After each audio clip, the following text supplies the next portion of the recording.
कटक जिला सालेपुर ब्लॉक मिर्जापुर पंचायत गंगेश्वर महाप्रभु पीठ में पवित्र झामु यात्रा अनुष्ठित होती। यात्रा 10 दिन धरी अनुष्ठित हो चलचंचल हो उठी महाप्रभु गंगेश्वर पीठ किंवदंती कहे जड़े गंग दत्त बंगाली नामक व्यक्ति को स्वप्नादेश होता है। चैत्र मसरे प्रतिष्ठा करने को से दिन ठार बंगाली मैंने पाटुआ यात्रा कर पीठ में 150 ऊर्ध्व पाटुआ होता।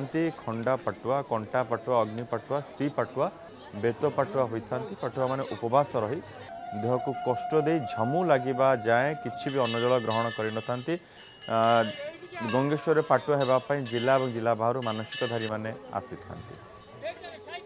आमर प्रथम पाटुआ पैता दिन 5 दिन चले किंतु ये संक्रांति बासी ये एंड हो आगुरी जो 3 दिन चले से ये नुहे कि झामु यात्रा जो 2 दिन चलो से पूरा प्रसिद्ध था। मोर एठिकार यात्रा 30 वर्ष पूरी 31 वर्ष चलला।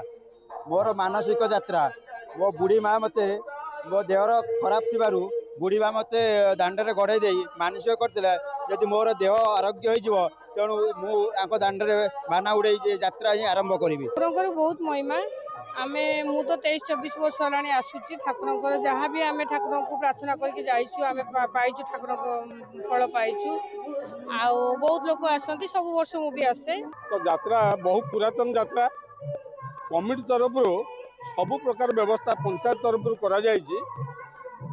पानीय जल स्वास्थ्य व्यवस्था फायर व्यवस्था ता सहित आपणकर जो शांति श्रृंखला पुलिस प्रशासन स्थानीय तहसीलदार वीडियो सब समस्त को ए बाबत अवगत कराई। प्रशासन तरफ संपूर्ण सहयोग मिलूँ।